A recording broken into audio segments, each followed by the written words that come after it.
good morning, good afternoon, good evening.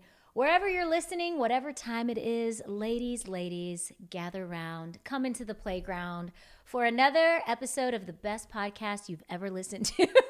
Well, who am I kidding? I'm fun now. Today is the day because guess who's here? This is my second time guest who has now appeared on the show, and we haven't even done 10 episodes yet. He's here. I can't keep him away. My favorite human on planet Earth, Stevie Joshua Hendrix. My introductions are getting really dramatic with every guest. You gotta say my full name. Do I even need to introduce you? Babe, No, you I am don't. so happy that you're here on this show today. I may or may not have begged you because I just was like, babe, please. I need your energy. Down for a little squad pod. Oh, my squad pod? Excuse me? Yeah, you know when the squad gets together and gets a podcast. It's not Squatty Potty, it's a Squatty Pod. You know what I'm saying? I love a good squad pod. And I have a Squatty Potty at home. No plug. Low-key squad pod. That is TMI, actually I got a brand. Squatty Potty at home, and man, it just got your ankles at the right. Oh, squatty potties are so ugly. Can we just? They are ugly. I can't even. Oh my gosh. Well, we're not talking about squatty potties today, FYI. If you tapped into the episode today and you're just like, what in the world is this show going to be about today? I promise you, I try to come into the playground every week with thoughtful, intentional topics. So today we're actually going to huddle around the conversation about love and marriage. But hold on. If you're not a married girly, don't you worry, because we're going to actually just share lessons learned about love and connection. Those are two things I think that we all can have in our relationships in our lives, whether it is in our single lives, in our married lives, in our dating lives.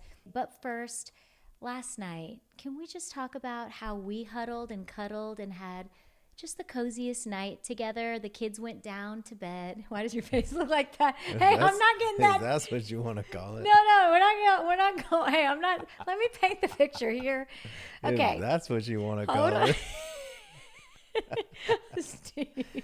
Whoa. Hold on. What I'm trying to say. I wasn't ready for this episode.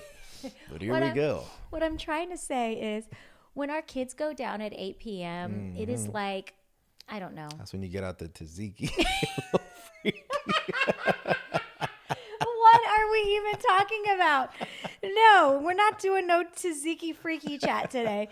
But what I'm trying to say, the picture I'm trying to paint here that now is a little distorted is there's something about our time at night when the kids go to bed. I feel like we're finally actually able to connect and to catch up on some of the day's conversations that just ended abruptly. And I never even got to get to the point of that conversation because our kiddos came in the room or we were distracted.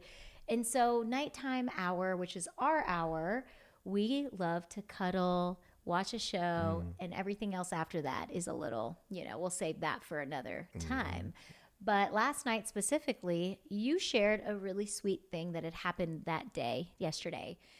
You were holding it down with Oliver, and I was actually recording a podcast.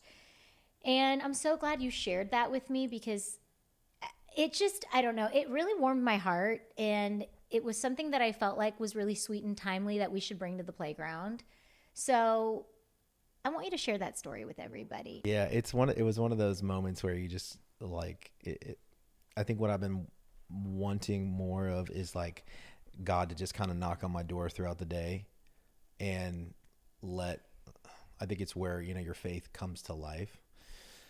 So I ordered this Restoration Hardware chair that online is like $7,000, $8,000 new.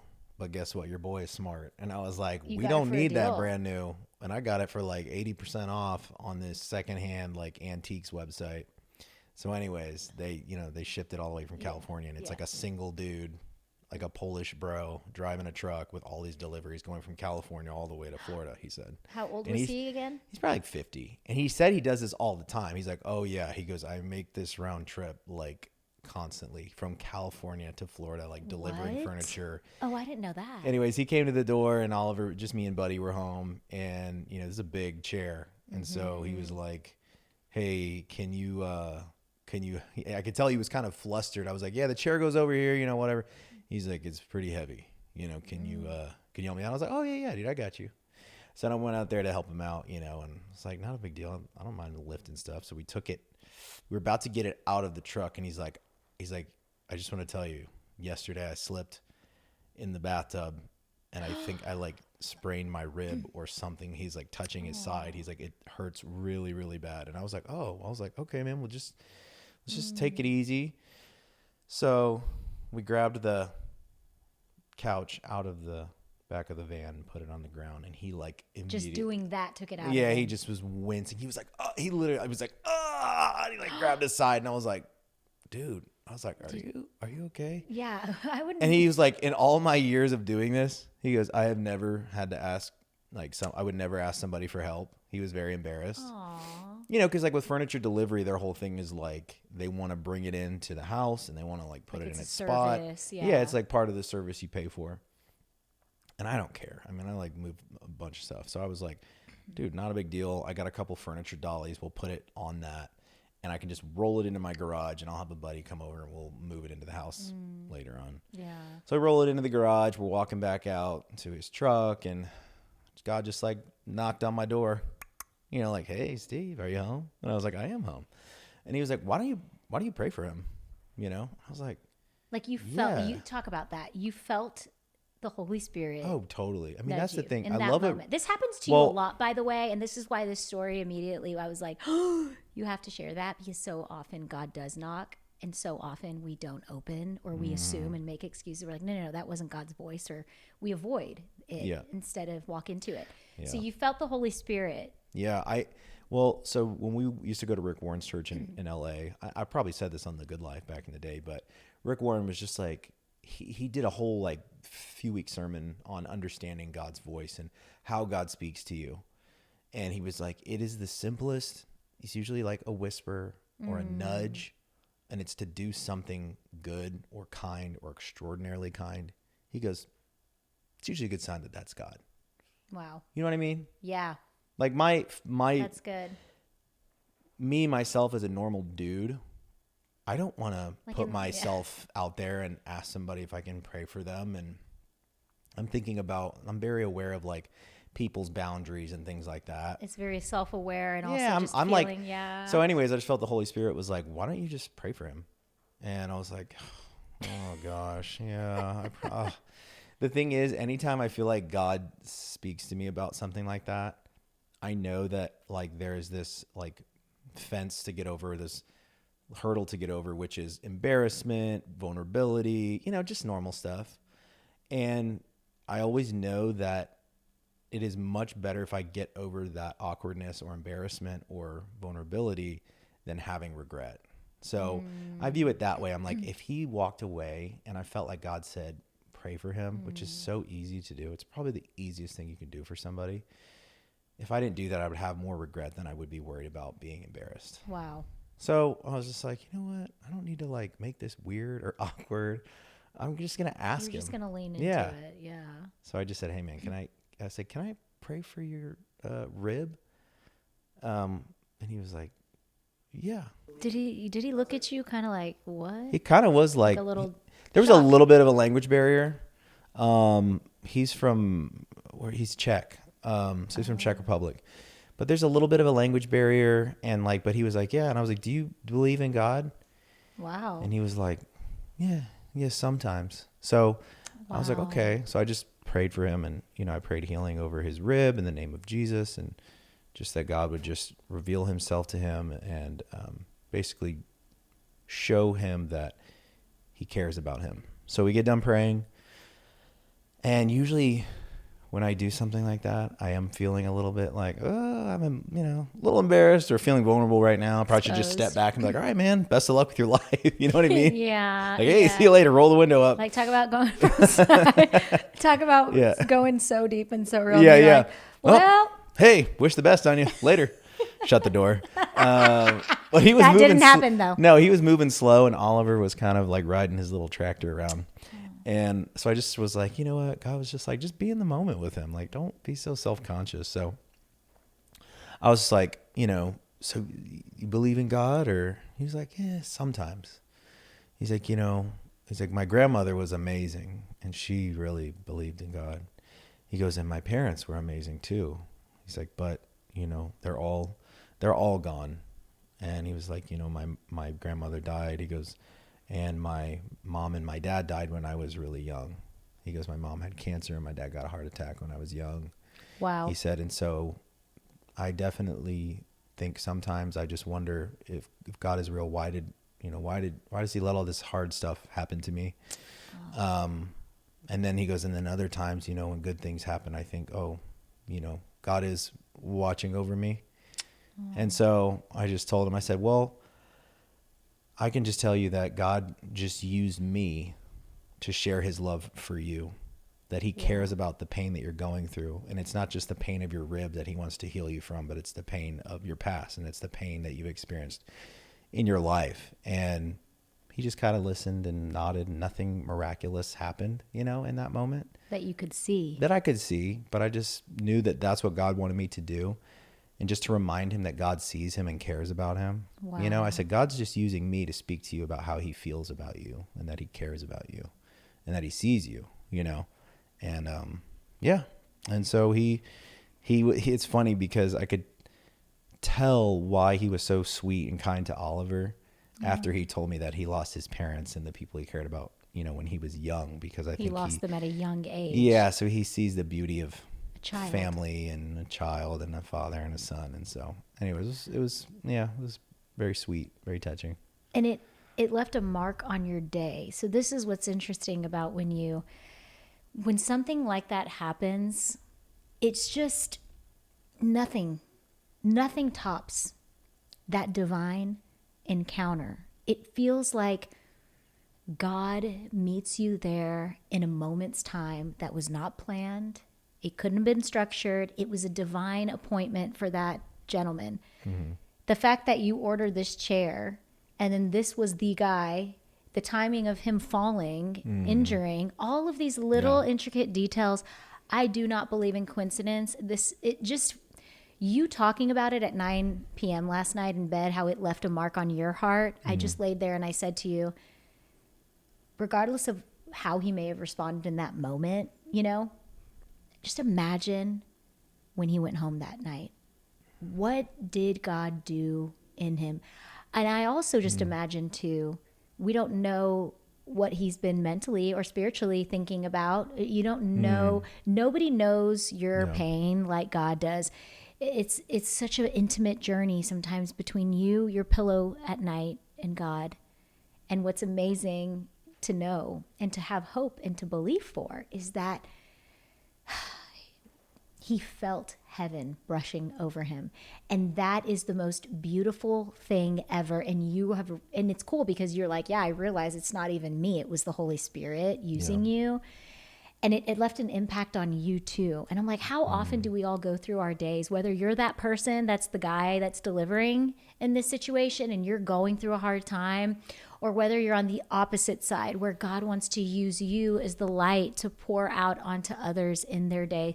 And it is as simple as just being available, being awakened to listen and to hear those whispers, which is so hard to do. And you do it time and time again. You just are so good at that. And you inspire me in that way, because there are a lot of times where I hear that and I don't do it. You know what I mean? Whether it's because I've got the kids or whatever. And it is 9 out of 10 times you always regret it.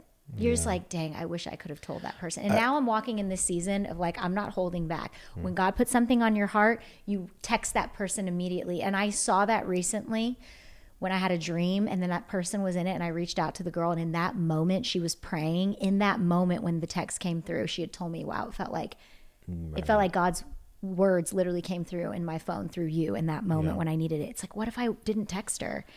And so those little divine encounters are powerful. I think it's so easy to miss it. And there's been times in the past where I felt like God clearly spoke to me to do something kind for somebody and I overthought it. What's crazy is that I have seen how the devil will come into a moment like that the Holy Spirit speaks to you about loving somebody, sharing something, giving like some act of kindness towards them. And what's crazy is that the enemy will come in and be like, oh, no, that's like too much. Yeah, you're Don't, too much. oh, you're embarrassing them, or you're trying to be a hero right now, and you're making this about you, Lies, which is so lies. crazy. Wow. Because you really will second guess yourself, and you'll be like, man, maybe I'm, who am I? I'm not a hero.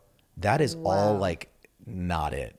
And if you just Smoke. ignore that and you step into it, you're like, no, I'm going to do something kind. I'm going to ask if I can pray for them. Like whatever it is you feel like God is prompting you to do, ignore all that other noise, because I guarantee you the moment that you do it, you feel that confirmation. God is just like, as Rick Warren said, that's my boy. And I always think about that. God's like, Yeah. that's my boy. You know what I mean? That's my boy. That's my girl. Yeah. And it is also a fear of rejection. But you know what I've Yeah. noticed is Who cares? so often it's not even about you. So just get out of the way. I mean, Yeah. that sounds like hard and brutal and mean, but he invites us into those opportunities. And in that moment, we have to decide, who are we going to submit to? We're going to submit to the flesh, or are we going to submit to the Lord? And we know what it says in Luke. I'm in Luke right now, and it talks about you cannot serve two masters. That whole verse, it is so powerful when you look at that, because every day the enemy and the world and the culture, I mean, you name it, whatever is trying to master you is one thing. But we know who we sit at the feet of, and that is Jesus, our Lord and Savior, who already has fought the good fight. There's nothing we need to do every day but to submit our lives, our hearts, and to be awake and aware of the mission that may come to your doorstep at any given moment. And when God knocks and he says, do you want to be a part of this opportunity? Truly, he doesn't have to invite us into anything. When he invites us into those little whispers, what are we going to do as daughters and sons of the Most High? Are we just going to like say, sorry, not today? Sorry, I'm not presentable. Or no, I don't want to get embarrassed. Those are all voices of the flesh, and it is hard. And like I said, I'm the first one that will raise my hand in the playground and say, y'all, I have walked away so often, and now I know. Those were whispers.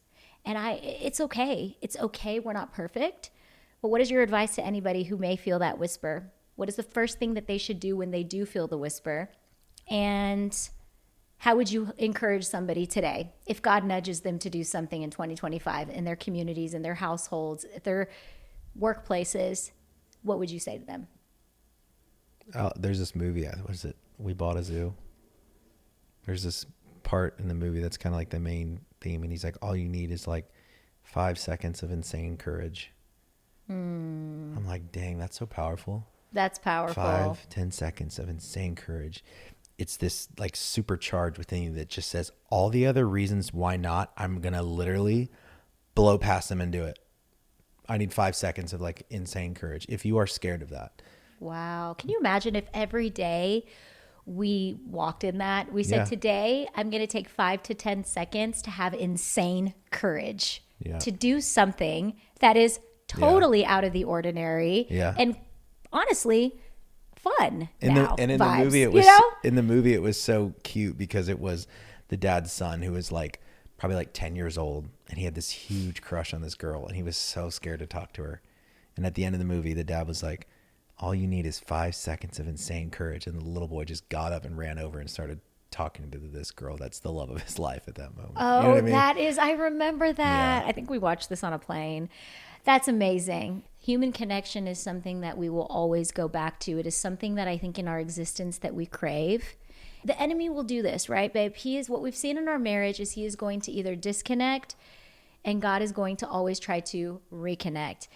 Disconnection creates distance. And I know I wanted to talk to you about a book that we're reading, that we've read, that we love. It is, if you struggle with communication in your relationships, whether it's in your family or your marriage, do you know what book I'm going to say? The book that we just love. We should endorse that book by now. What book is it, baby? Keep Your Love On. And I love it. Keep Your Love On by Danny Silk. It is a great book. It ain't like a pretty aesthetic book. It is just a black and white trade book, and I love it. Me and you started reading it at the top of this year. He says in the book, powerful people do not try to control other people. They know it doesn't work and that it's not their job. Their job is to control themselves. How have we seen times in our marriage or even in parenting when control or trying to make the other do right caused conflict? And what does it practically look like for each of us to focus on our own self-control, our thoughts, our responses, instead of trying to change the other person. That's been a big thing for us. Yeah. What's something about me that you felt like you wanted to change or control and you couldn't? I think sometimes the systems and things that I fixate over in the house, I really love law and order. I love structure. I feel like we're both pretty ADHD, whether we are diagnosed with it or not. And that's not a bad thing. But I do notice how sometimes it hinders us from being able to like function. And so when I see things out of order from the system that we took the time to create, I remember we had a huge little argument that really opened my eyes to the fact that, dang girl, it ain't all him. You know, when you came back from a trip or I came back from a trip and you had been holding it down with the kids, you had been watching them tirelessly. And I remember when I got home, you had spent the whole day trying to put the house back together the best that you knew you could, putting all the systems back. And instead of me noticing all of that, the first thing I noticed was I noticed the bins that are underneath the bench in our entryway where I put shoes inside of. The shoes were piled up to the top of these two baskets. And I just was like so fixated on that. And I remember looking at it and I just like gave you this hug. And then shortly after, I just was like, yeah, that's a problem. Why did you let the shoes pile up to the top of there? And I could not get out of that headspace when I felt so in that moment betrayed. Like, what a heavy word, but like in just painting the picture from my perspective, I was like, how could he let the shoes? And a lot of these shoes are his, not even the kids. He has a closet bigger than the size of Utah. Why isn't he utilizing? And then I spiraled. And I remember you were so in the moment, like, you were actually hurt because I felt betrayed. I was like, girl, I've been cleaning this house for the last 6 hours. And you were also like, I was trying to be present with the kids. So if that meant I had to walk away from like certain chores, I did my best. And I think it was in that moment of you feeling so like actually beat up by me for saying that when I realized I'm trying to change my husband. Like, I'm trying to change him from being the present dad that he is with his kids. He chose them over the shoes. And just because that's something that I would do doesn't mean that it's the right thing. And so that was a scenario I guess I would paint where I thought, wow, because I always keep the basket so pristine, I had this power. But powerful people do not try to control other people. That is the quote. They know it doesn't work and that it's not their job. Their job is to control themselves. That was a moment where I needed to control myself, but I projected it on you. And that's not fair and it's not right. I think the reason that he says that is because when you have real, like a real show of power is actually restraint. Mm-hmm. So when you are powerless, I think it means that you get flustered. You get upset because you cannot control a situation in your marriage. You know, marriage is like the ultimate mirror of like what God is trying to work on in you. And a lot of the times we look at our spouse instead of looking in the mirror and saying, no, God is actually working on me. Yeah. I am projecting my issues onto my spouse. And so I think that when we realize that we actually have the power in our hands, where it talks about in the Bible that God did not give you a spirit of fear. But power, love, and a sound mind. I have that word power has really been like powerful, important to me lately because of that. God is like, these things that you get so frustrated about, that's actually you being powerless, and you need to take the power back and say, you know what, I can have self-control over myself in the areas that I'm frustrated in. Yeah. I can be a leader in the areas that I want to see improvement. And so I think it's really important for us to look in the mirror and not look at our spouse as the enemy, because there's just certain things in my routine that are different than yours and certain things in your routine that are different than mine. Yeah. And like one thing in our marriage that I've had to kind of let go of is you like to power hour or work, you know, like an hour and a half or whatever after the kids go to bed. And I want to spend that time together. Like, I'm big on quality time. And so when I feel like the kids are staying up too late and then the power hour, I'm like, there's no time for us. But there's definitely nights when you need to do that because we have been busy with the kids or life, and you have to catch up on real life work things. And I've had to realize, like, you know what? If I back off and I don't try and tell Saz, like, hey, I need you this point, this time, whatever, you know, that is me like giving up the control of that, allowing her to do what she wants to do. And if we're in sync and she's aware of me, then I don't need to say anything. She'll actually realize that, hey, I did work and now I can turn it off and I can go be present. And I found that us both doing that has led to a lot more just peace in our relationship, because you don't get upset when the other person doesn't behave the way that you want them to. Yeah. You just go, you know what? It's okay, because I love them. They love me. And maybe today wasn't the perfect day, but I don't need it to be. Yeah. Because there's always tomorrow, and I can communicate with my spouse also. It's not saying you can't communicate. Just, hey, babe, I think maybe, you know, there's been a little too much of this lately. Can you just be aware of, you know, Yes. kind of what you have to communicate? Can you be aware of this other thing that's going on here? Yeah. And I and know. that's what a good marriage is. That person listens and you can communicate and back and forth. And I noticed there's times where we do shiz hits the fan sometimes because life is crazy.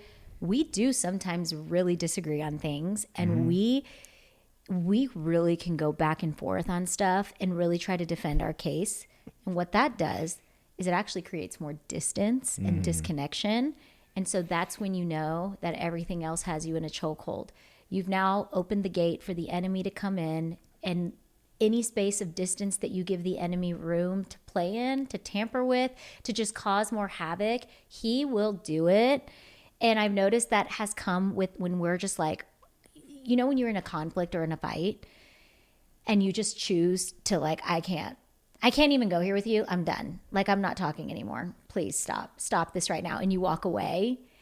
That is something that I feel like in our marriage we've had to grow through. And it's really hard to do when you kind of come from, maybe you've seen passive aggression throughout your life, just with other relationships. That's kind of your MO. That's the pattern, is like you kind of just want to be avoidant and shut down and not deal with this or with him or with her. How would you say that when we're in those moments of when we're both being passive? I'll never forget the time where we were like noticing that we were doing it. We were like, no, we can't do this. We actually have to we actually have to come together right now because the enemy will be winning. But in moments of conflict, why is passive aggressiveness not it? I hate passive aggressive because it's something that I've struggled with, and it's annoying. You know what passive aggressive is to me? To me, Yeah. You have too much pride to communicate your needs and to walk through a tough conversation.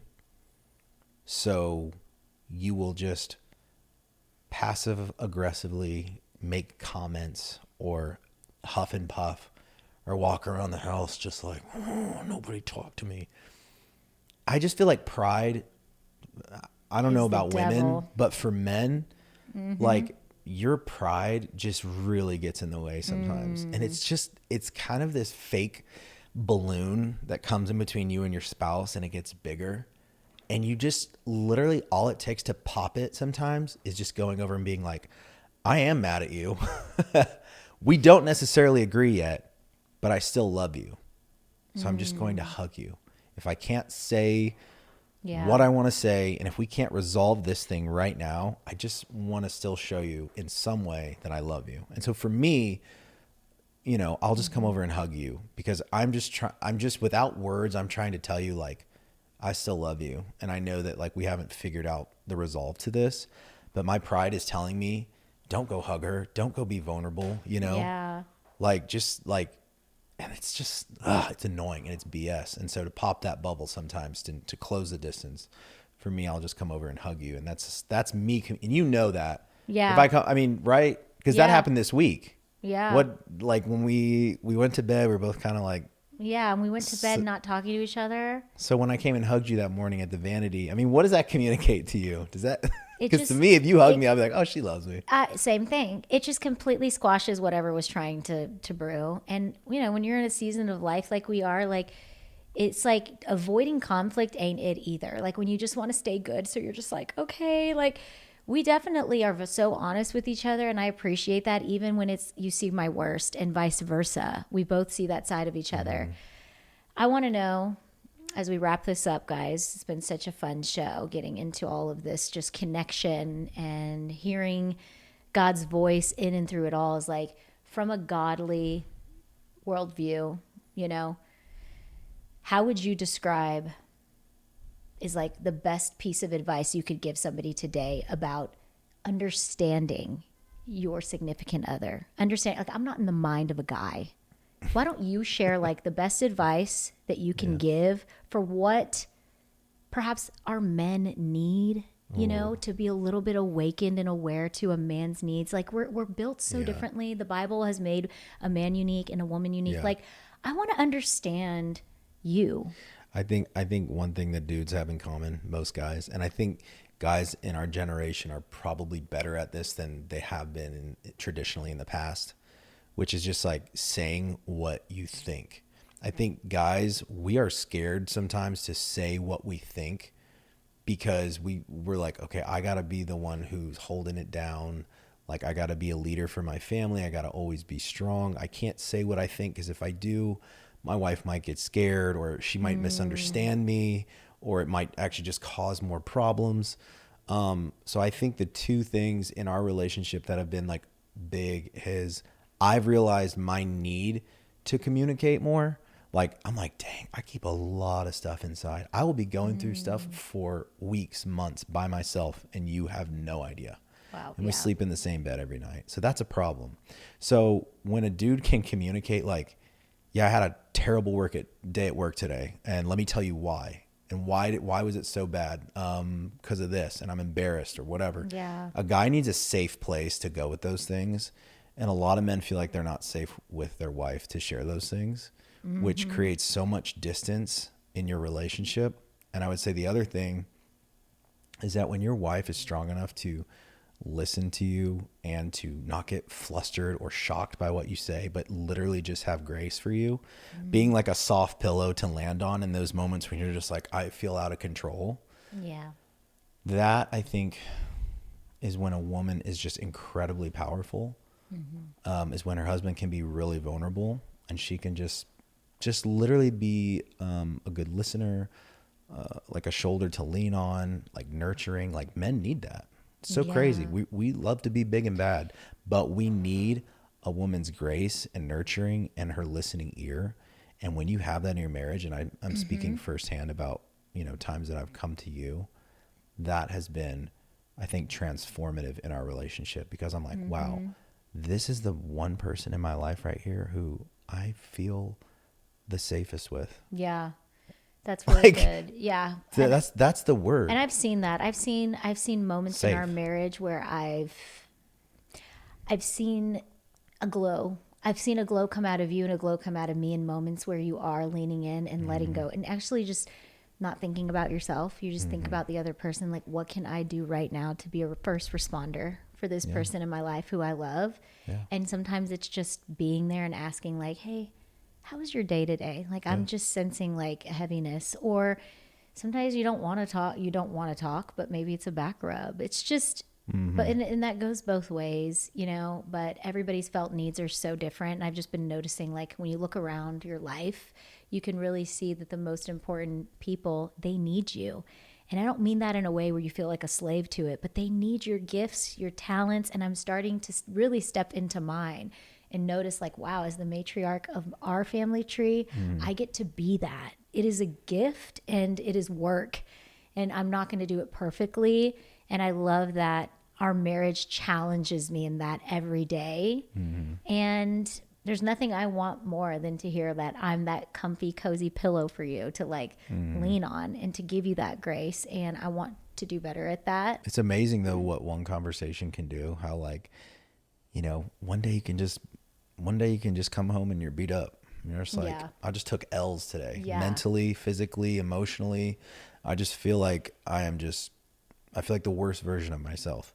And when you can share all those thoughts that you're scared to share with your spouse and all the things that happened, and they just listen to you and they're just there for you. Yeah. Personally, I wake up the next day and I'm like, wow, I'm good. Wow. His mercy is new every day. Yes. And so I get a fresh start today. And I was able to get all of that out and share it with my wife. And even waking up knowing that she knows what's going on in my head. I'm not alone. I'm not crazy. I'm not a failure, whatever those big insecurities are, you know. Do you feel like I'm that wife for you, babe? You are. You really are. I love you. And that's when I feel the closest to you, is when, you know, we have these big stupid blow ups, and then I actually tell you what's going on, and then we just are there for each other. I mean, that just really that is the ultimate closeness and intimacy. I saw something that said, if every day, whether you're the woman or the man in this scenario, if every day each of us both woke up and said, how can I serve you better today? Yep. If we walked through our day with that perspective, with that goal in mind, you will do no wrong. You will create connection, closer connection to your significant other, because you're able to see, you're able to acknowledge and to understand perhaps what they're going through. And that's hard. It's sometimes hard to get out of your own head. It's hard to get out of your own struggles. And even when you're married, you can still feel single in your marriage in seasons where just so many things are coming for you at all angles, or you just disconnected. You're not plugging into the marriage, into your dates, making sure that you're keeping the most important things at the top. And that starts with mom and dad, with husband and wife, trickling all the way down to your kids and your life. And when God's at the center of all of that, it's like God continues to show me how we're not going to do this marriage thing perfect. Yeah. There's not a formula that we can follow that's going to be perfect. We will have more fights, more disagreements, more conflict, but there's actually a healthy way to go about it moving forward. And so I think that book, Keep Your Love On, has just, it kept, we'll link it in the show notes, but it literally kept, I guess it kept us aware of the patterns that sometimes we fall into, and you just, whoa. And it's nice to have something like that to help you along the way. Well, I think a big thing is that couples feel alone. It makes you feel like you're not alone. You know, they share so many stories about other couples. So many couples feel alone in their struggles, and that's just a lie. You're not alone. We're all going through something, you know? And I think what I've realized now that we've hit that 10-year mark is that you just have to remain like tender in your marriage towards your spouse. You know, when you're first dating, you don't have all these years of built up stuff, and it's easy to build stuff up and put one brick after another on top of this wall that seems to come between you. But I would just encourage everyone to like smash that wall down. Yes. Remain tender towards your spouse, because if you want tenderness, you have to be tender. If you want mercy, you have to be merciful. Mercy. And God calls us to that. Like, be merciful. Like, your spouse is always going to fail you at some capacity. Yeah. But they're also your biggest champion. There's a reason they said yes to you on that altar. Never forget that. Be tender towards your spouse. They're not your enemy. They're not against you, even if they left their shoes out or if they're working late at night. They love you. Yeah. And just step into that space and be tender towards them and merciful, and your life will continue to, you know, I think, get better. And we're figuring that out every day. You're my favorite part of my day, truly. I'm the Especially luckiest that late bride. night hour. Yeah. Yeah. Okay. Lastly, I'm going to ask you, I asked you last time, what's something fun in your life that you're enjoying right now? It can be anything.